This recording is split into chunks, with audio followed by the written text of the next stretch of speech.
Je m'appelle Badara Diop. Je suis le conseiller technique financier du maire de la commune Thiès-Nord, chargé de missions et des équipements marchands. Ma présence est la suite de multiples présences parce que quotidiennement, je suis dans le cadre de la stabilisation au niveau du marché central. Donc nous faisons régulièrement des opérations de désencombrement sur les voies, mais en même temps également aussi, nous faisons également des contrôles sur les taxes. Là où le problème se pose, parce que en réalité, le fait de subordonner le paiement, le non-paiement d'une taxe à l'organisation d'une foire, dans une entité même qui se trouve en dehors de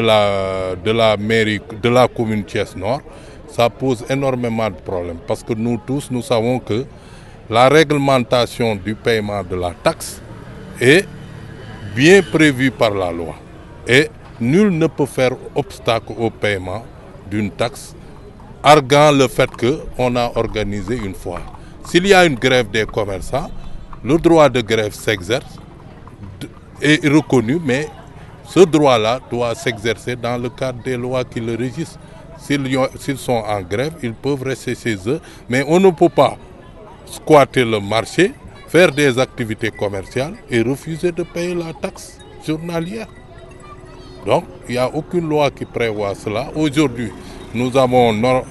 organisé normalement une tournée de collecte. Maintenant, le bureau des commerçants s'est opposé de façon énergique à cette collecte-là. Nous avons constaté sur place l'impossibilité par nos services de pouvoir continuer la collecte et ensuite on a procédé à l'arrêt.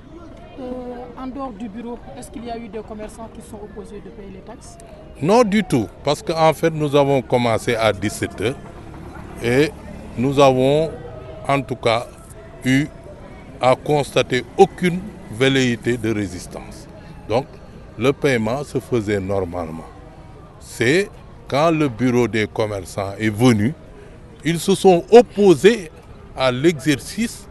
de notre mission. Et nous avons constaté sur place qu'il nous est impossible de pouvoir continuer normalement le travail parce que nous n'avions pas aujourd'hui les forces de l'ordre avec nous parce qu'il y a un mouvement de grève où il y a une marche qui est organisée, alors presque l'effectif de la police a été dépêché au niveau de cette marche. Non du tout, nous n'avons pas essayé de nous opposer, nous avons constaté simplement, parce que nous sommes avec le droit. J'ai simplement dit au délégué, au président du commerçant, je vais faire procès verbal sur place, constatant que vous vous êtes opposé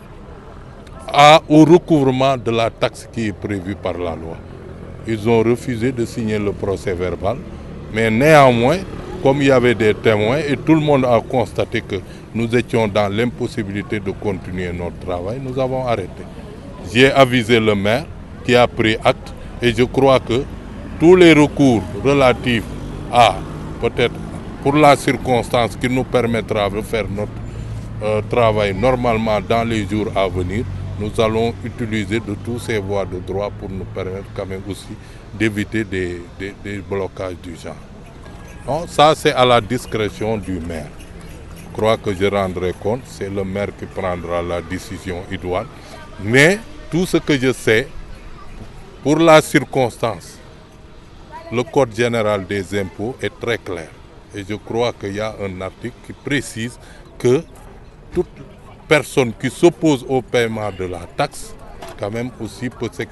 s'exposer quand même à des poursuites pénales.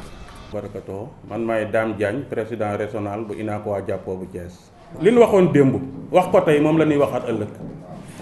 foire bañu nu ko ci Thiès waaye dafa am période bu ñu koy bañee mooy diggante koor ba ñu tabaski ba ca suba ga bëggatuñu ku def foire ci dëkk bi muy UNACOIS muy keneen ku mën a doon mayetuñu la nga foire ci dëkk bi.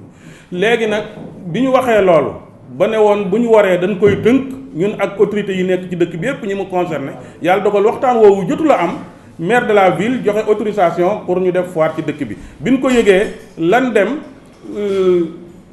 pour gis ko mu ne dafay réunion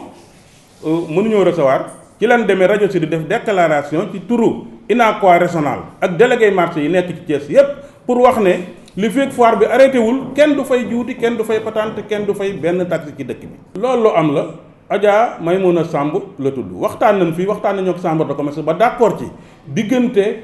début di Ramadan balaa demi di Tabaski kenn dootu foire ci Thiès ñun ak Maimouna Samb ak chambre de commerce ak commerçant yi nekk ci région bi yépp ñoo d'accord ci loolu. ginnaaw bi nag lan gis Talla Sylla maye autorisation pour kuy foire le 22 ba le 17 bi ñu ko waxee daf ne ba le 7 septembre bi ñu ko waxee daf ne dañ ne woon 15 jours avant Tabaski 15 jours avant Korité la ñu wax. ma ne ko loolu nag bu fekkee dañ la ko waxoon waneel benn këyit bu nu bind boo bind yow wala nu bind ko wala bu nu signé d'accord ci loolu. loolu kenn bind ko kenn signé wu ko dañ ne woon après Korité la ñuy waxtaan tënk li ñuy tënk ñëpp dox ca waxtaan wi amagul man sax bind naa la lettre bind préfet lettre bind maire yi nekk ci dëkk bi yëpp lettre pour nu waxtaan ci tënk mbir yi nu war a tënk balay coow a am booba lii laa doon daw moo taxoon wax loolu. léegi nag bi foire bi amee ñun tam ñu def suñu déclaration ni fii foire bi arrêté wul kenn du fayti benn taxe ci dëkk bi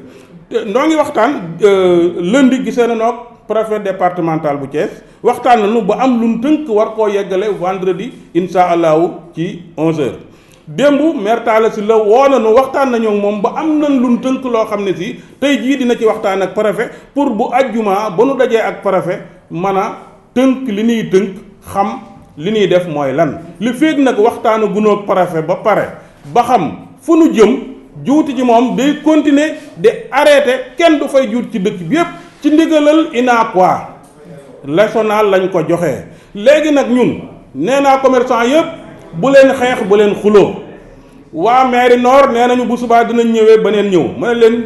xëy leen ubbi seeni bitik toog jaay bu leen sànni xeer bu leen taal pëna bu leen manifester mais bu ñëwee bëgg a dal seen kaw bu leen xeex bu leen xuloo tëj leen seeni bitik ñi lal ngeen lalliloo leen ñu dem gis préfet gis gouverneur ba xam lu tax maire nord wax loolu ñun nag duñ dal ci kaw kenn duñ attaqué kenn mais ku ñu attaque dana def contre attaque ndek sob na yàlla loolu yépp noo leen ko gën a xam mais maire ville moo yilif ville bi yépp te ville bi nord ci la est ci la ouest ci la njaboot gi ñoo nekk nord ñoo nekk est ñoo nekk ouest kon bu leen maire de la ville dóoree yet dóor ko njaboot ga nekk ca biir kër maire nord daa waroon a dem ca maire de la ville wax ak moom ne ko sama njaboot gi nga dóor bàyyi leen mais demul wax loolu xanaa ñëw na day dal suñu kaw ñun njabootu Thiès lanu yilif njabootu Thiès dañuy waxal ku leen laal ak foo mën a nekk UNACOIS nga laal commerçant yi nekk ci dëkk bi yépp nga laal ñun xamuñu maire nord xamuñu west xamuñu ville dëkk bi lan xam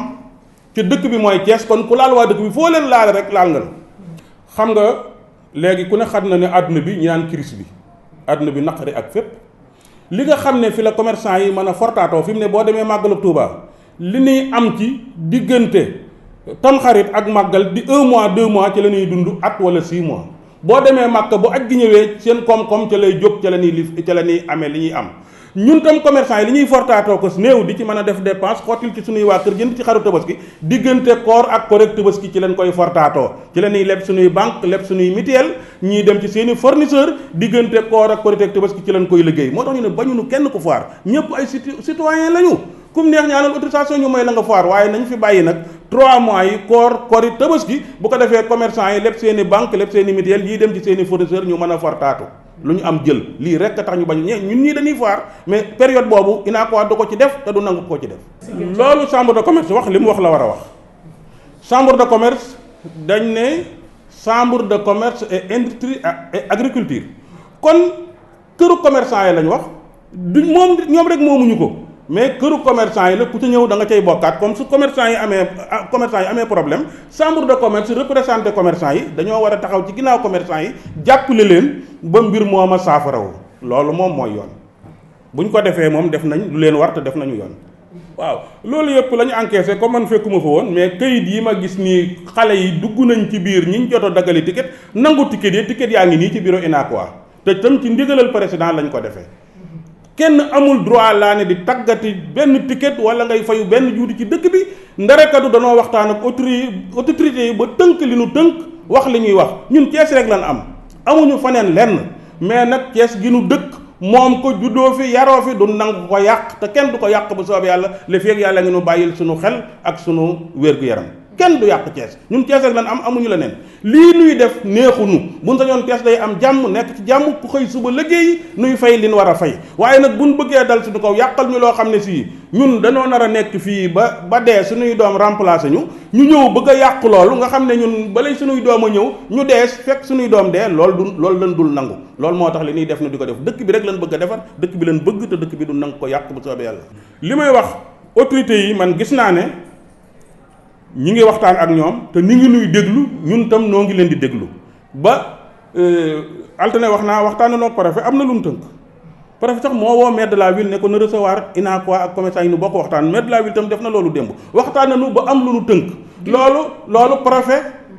préfet ne dafay am séminaire nan ko may ba vendredi 11h ñu dajee préfecture pour léegi nag def waxtaan wi ñu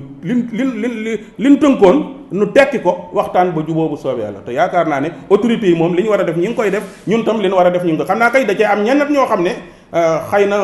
leneen daa nekk ci ñoom waaye nag nañ xam ne gënuñu noo bokk dëkk bi te maire yu bëri jaar nañ ci nun jàll fii la ñu bàyyi te fi la ñuy fekk te moom mii bëgg a def loolu tam démb la fi ñëw mais boo lëggee def nu fi bàyyi dañuy continuer yor sunu dëkk kon du na nga ko yàq dëkk bi